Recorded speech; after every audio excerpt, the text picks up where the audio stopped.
대우부품 2021년도 실적을 스루풋 회계로 분석한 내용을 진행하도록 하겠습니다. 1.5 배속 보기는 국룰이라고 하고요. 제가 좀 말이 느리니까 양해해 주시기 바라고요. 그리고 구독, 좋아요 부탁드리겠습니다. 주가를 보면은 4월 28일 현재 2,350원으로서 전년도 2020년도 말보다 425원이 하락했습니다. 장부 가격 대비 그래도 320% 선으로 되어 있습니다. 아, 부품업체, 제조업체로서 300%가 넘는 것은 어, 좀 대우를 현재 잘 받고 있다. 상호가 대우라서 그런지는 몰라도요. 그런 상황이네요. 5% 이상 주주명을 보면은 우신산업이 14.2%, 아진산업이 9.7%, 서중호 씨가 9.8%. 이분이 그 서중호 씨가 아진산업의 대표로도 있는 것으로 파악이 됩니다. 손익 내용에 와서요. 매출은 992억 원을 달성해서 30.6%가 증가했습니다. 그러나 매출 재료비는 적게 증가를 했습니다. 27.4%가 증가했습니다. 그래서 스루풋은 39.7%가 증가했고요. 스루풋률은 27.8%로서 1.8% 상승했습니다. 원가회계 용어로는 마진율이 상승했다 이렇게 볼 수 있겠죠.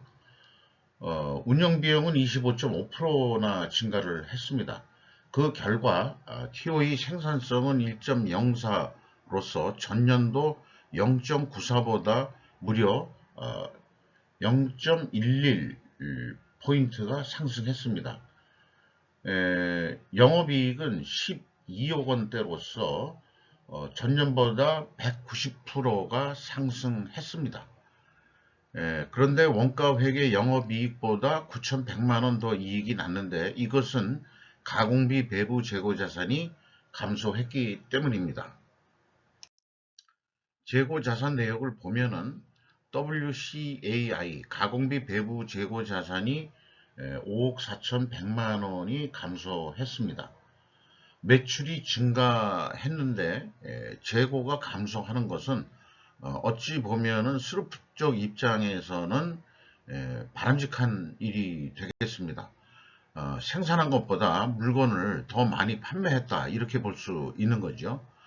그런데 원재료 포함해서는 63억 원대가 증가했습니다.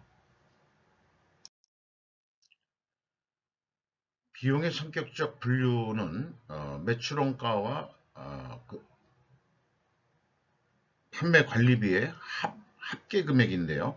이것을 그 매출원가 재료비와 운영비용으로 크게 두 가지로 디커플링해서 스루풋을 분석합니다. 매출원가 재료비가 28.2%가 증가했습니다. 운영비용은 25.5%가 증가했습니다.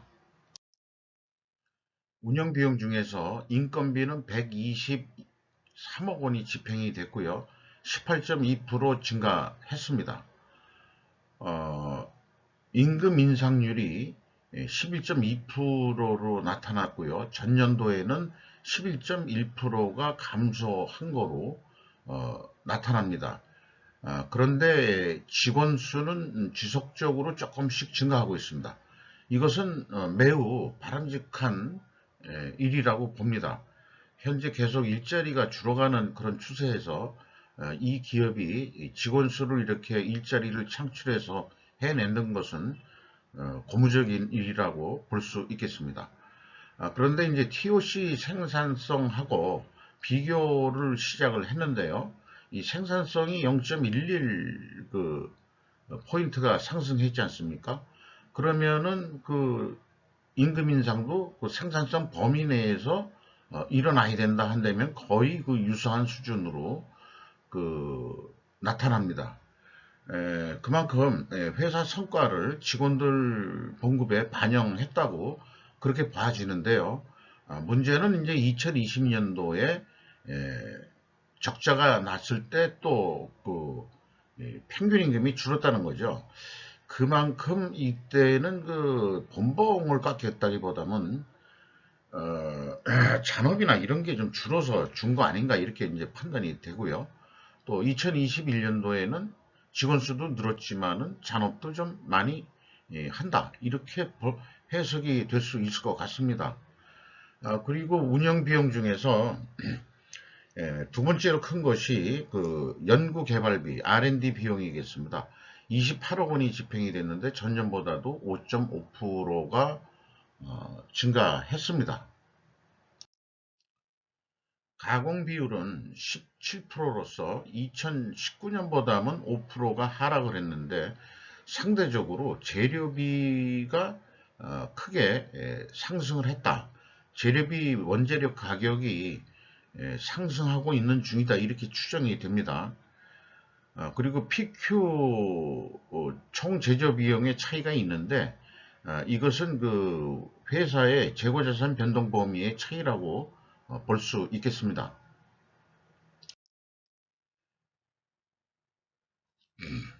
근데 결론을 말씀드리면은 2020년과 2019년 비성분 표기에 구체적으로는 상품의 증감액에 의도적 오류가 있다고 해석이 됩니다. 왜냐하면 내용을 살펴보면은요, 2021년도는 WCAI 증감액이 5억 4,100만 원이 감소했는데 비성분 재고자산의 변동액은 이 3억 3천이 감소를 했습니다. 비성분의 감소는 플러스로 표시가 되겠습니다. 그래서 총 제조비용 차이가 2억 1,100만 원인데 이것이 이 회사는 재고자산의 변동 범위에 상품은 빼고 있습니다. 상품 매출원가를 별도로 표고하고 있거든요.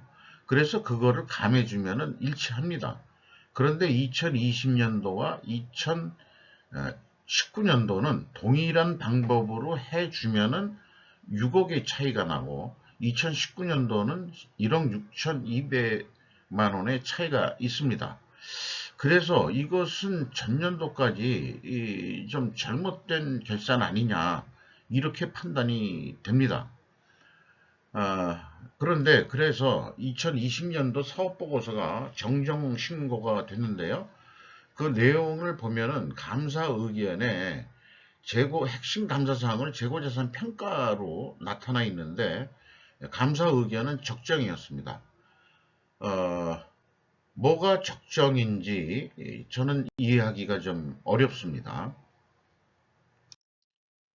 재고자산 회계 투명성 3단계는 2021년도는 일치를 하는데 역시 2020년도에 1억 8천에 또 차이가 있습니다. 이 1억 8천이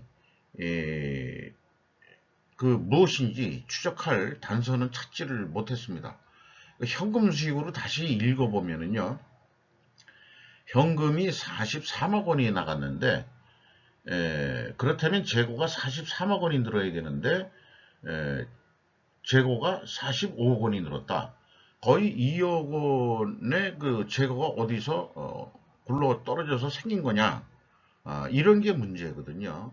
그래서 이런 경우에는 대부분 재고자산 평가 환입 뭐 이런 게 나와줘야 되는데 현금 흐름표에 그러한 그 내용들은 찾을 수가 없었습니다.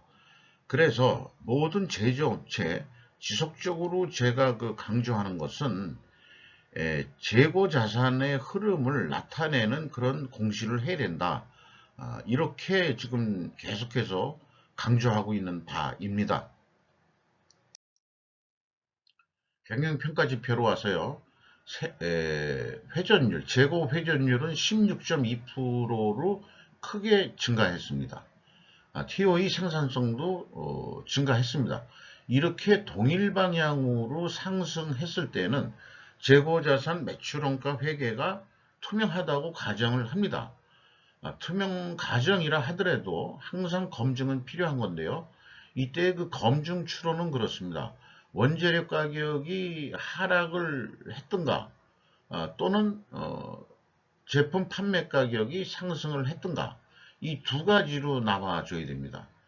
다른 특별 원인이 또 있을 수 있겠습니다만은 특히 2021년도는 재고가 감소한 부분이 있어서 재고 회전율이 크게 상승했다. 이것도 설명 원인에 들어갈 수 있겠습니다.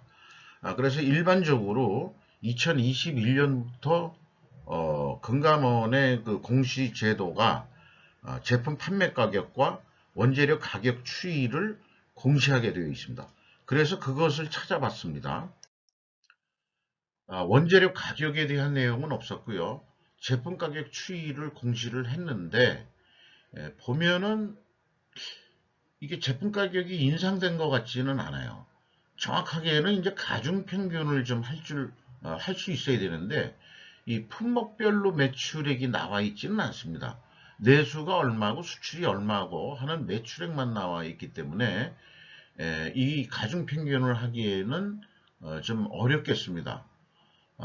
그래서 전반적으로 보면은 수출에 그 크게 그 가격 인상이 된 게 나오고 또 뭐 수출에 또 가격이 크게 하락하는 것도 나오는데 내수 판매 금액의 비중이 거의 8할 이상 되기 때문에 이 내수 가격을 중심으로 본다 그러면은 뭐 그 제품이 크게 상승된 것 같지는 않다. 뭐 물론 여기 저기 10이라는 데 2.2% 오르고요.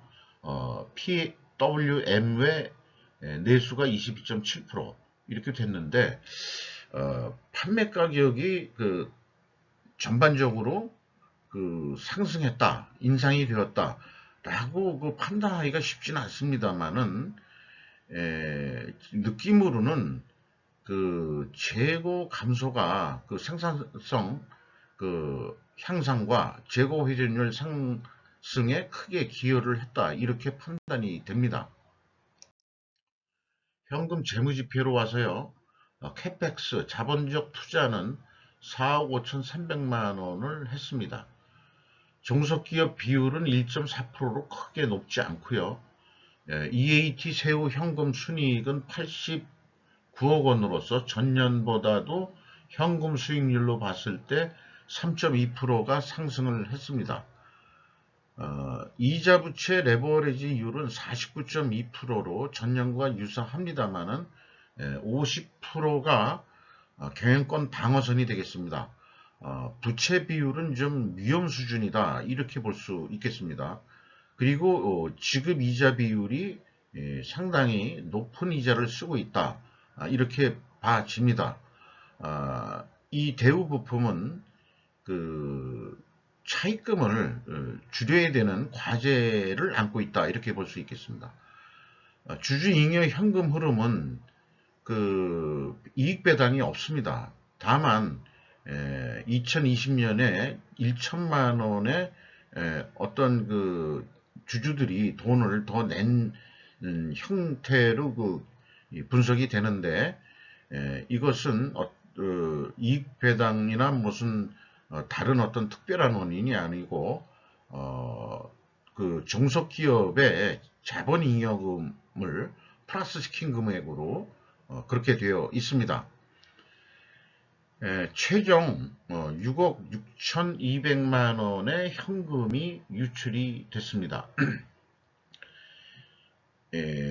현금 버퍼율 CBRR은 2.4%로서 매우 낮은 수준이 되겠습니다. 이익잉여금은 아직까지 그 플러스가 아니고 마이너스 8.8%로 산출이 됩니다. 그러니까 결손금률이 되겠습니다. 아이고 죄송합니다.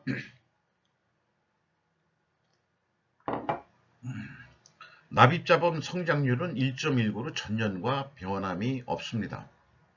이렇게 분석한 결과를 가지고 2022년도를 예측을 해보는 게임을 해보도록 하겠습니다. 코스트월드 프렌드 체크 액션이라는 그런 이름을 붙여봤습니다. 그러니까 2021년 실적에서 제조 원가 회계는 선형함수다 이렇게 좀 제가 이름을 붙여봤고요. 또한 이것은 그 유명인이 붙인 이름이기도 하겠습니다. 이런 실적을 통해 가지고 2022년도 목표를 잡는데 적자에서 전환이 돼 가지고 10억 이익이 났었는데 이거를 한 100% 올려보자. 그러면은 한 22억 원 정도는 영업이익을 내보자. 이렇게 된다면은 1,200억 매출이 일어나야 되는 거로 그렇게 산출이 되는데 그럼 매출원가가 1,000억 원대가 어떻게 나오냐? 그러면은 영업에서 이 제조 원가를 계산할 능력이 있는지 없는지는 모르겠습니다만은 생산 재료비가 20% 오른다고 봤습니다. 2022년도는 대부분의 그 원재료들이 내려가는 것은 없는 그런 상황이라고 우리는 인식하고 있습니다. 국제 원자재 가격들이 크게 상승했기 때문에 국내 제조업체들은 원재료의 그 원가 상승 압력을 계속 받고 있다. 그리고 가공비는 실적 베이스로 좀 증가한다고 봤고요. 그리고 그 전년도에 재고를 58억에서 53억으로 줄였는데, 이게 그 재고를 그 현재 줄인 재고를 그냥 유지한다 이렇게 봤습니다. 그러면은 이제 매출원가가 1천억 원대가 나오는 거죠.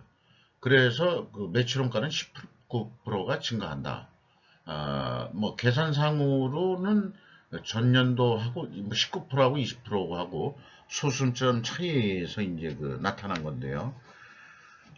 이것은 여기에서는 이제 상품 매출원가가 또 그 빠진 그런 내용이 또 되겠습니다. 상품 그 증감액의 차이가 있을 수 있습니다.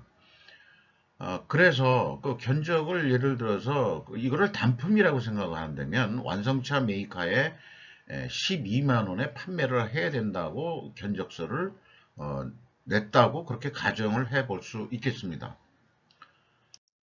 그런데 한국에서 그 구매처에서 가격을 견적서를 낸 대로 가격을 인상해 줄 업체는 아마 하나도 없을 겁니다. 그래서 그 견적 가격은 전년도 제출했던 것보다는 22% 상승한 가격으로 견적을 내서 납품 단가를 협상한다 그러면은 아무래도 그제 생각에는 그렇게는 못하겠다. 11만 원에 하자라고 결론이 났다고 판단이 됩니다. 그러면은 예상 이익은 이익이 아니고 마이너스로 나옵니다. 그러면 12만 원을 해준다면 조금 남는 거죠. 그러면 이거를 다 견적서 낸 그 생산 재료비, 가공비 이걸 다 인정해 줘야 된다는 얘기인데 뭐 이 완성차 메이커에서 다 인정해 준다면요 얼마나 감사한 일이겠습니까? 그래서 원가 절감을 좀 더 해보자. 아니면은 매출을 수출이나 이런 쪽으로도 더 좀 많이 해보자. 뭐 이런 게 있을 수 있습니다만은 이 관리 사이클을 그 계속 그 돌려봐야 되거든요. 그러면은 현재 그 20%그 생산 재료비 오른 거는 어쩔 수 없을 겁니다. 근데 가공비를 한 5% 줄여보자.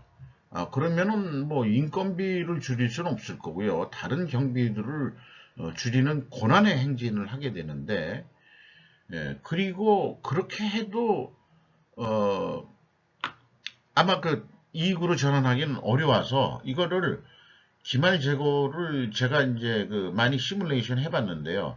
200%를 올리는 방법. 뭐 이렇게 하면 왜냐하면은 원가 회계에는 재고가 증가하면 이익이 증가하는 로직이거든요. 그래서 그거를 뭐 해봤는데 100% 정도 올려 보면은 매출 원가를 6% 낮추는 거로 그렇게 이제 나옵니다. 그래도 적자를 면하긴 어렵다. 이런 묘한 상황이 나오게 됩니다.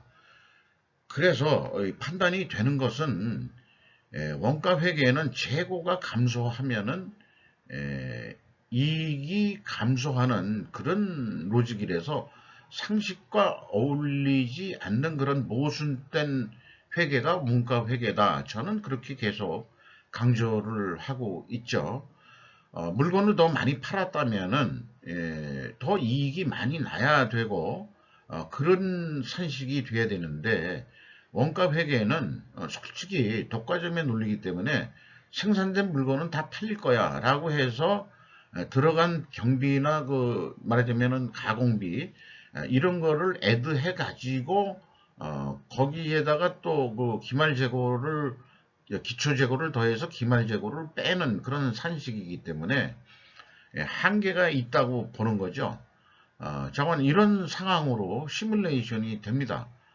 그래서 재고가 2021년도에 감소했다는 것이 사실은 고무적인 일로 긍정적으로 영향을 미쳐야 되는데 이 원가 회계는 긍정적이지 않은 변수로 나타납니다. 이것을 좀 지적하고자 하는 것입니다.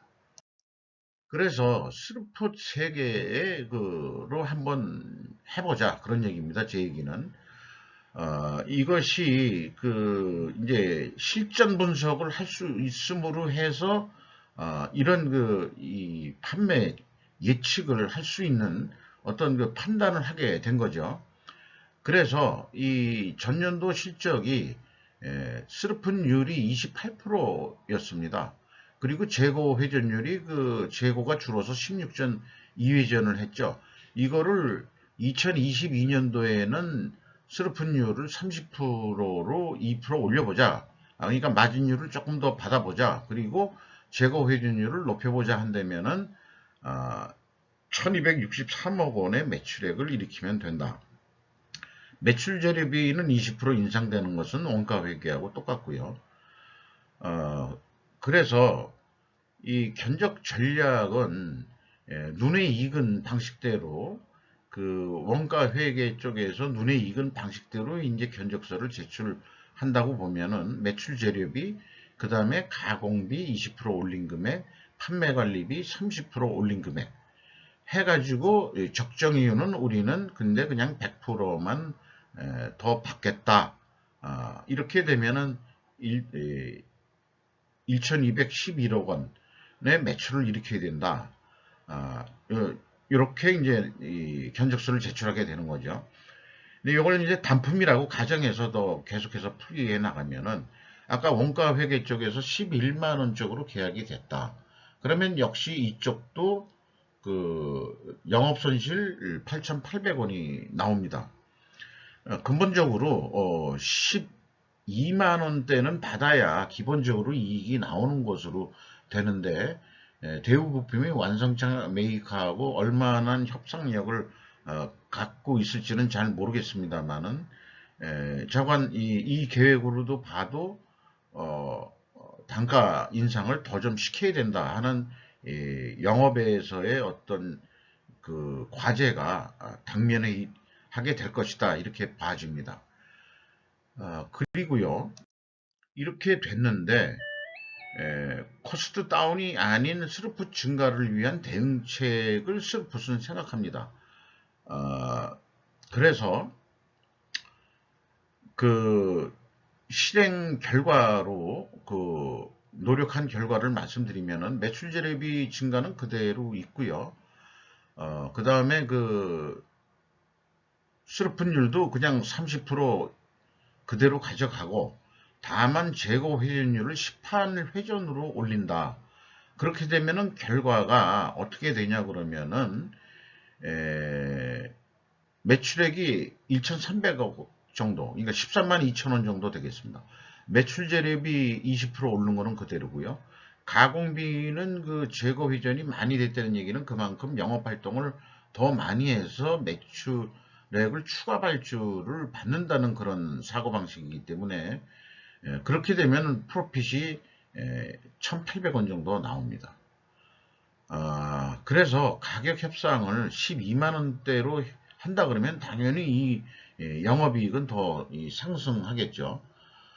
그래서 여기에서 또 하나 이 설명드리고자 하는 것은 스루풋 회계는 그 매출액에 비례하는 것이 이 재료비다. 이런 말씀을 드릴 수 있겠습니다. 요것을 그대로 보면은 매출 재료비와 그 다음에 그 매출 재료비는 비례한다는 것을 그렇게 볼 수 있고요. 재고 회전율 상승에 따라서 그만큼 활동이 증가하기 때문에 원가 절감이라는 전략은 절대 채택하지 않습니다. 이것도 상승을 할 것입니다. 이렇게 그 계획을 능동적이고 긍정적인 측면으로 판매 계획을 세운다는 거죠. 이것이 스루풋이 그 계획할 수 있는 방법입니다. 그리고 C플랜이라고 손익분기점으로 하는 방식이 있는데요. 이것도 그 전문 경제학자들이 만들어낸 방식을 조금 제가 진화시킨 건데요. 손익분기점에서 이익을 더 추가한다는 겁니다. 그러면은 매출액은 11만 7천 원. 그러니까 적어도 최하 11만 7천 원은 받아야 우리가 소기의 그 영업이익을 구축할 수 있다. 이런 그 히든 전략을 가지고 가격 협상에 나서야 된다. 이렇게 볼 수 있겠습니다. 이상 대우 부품에 대해서 스루풋 회계로 분석을 하고 2022년도를 예측을 해봤습니다. 감사합니다.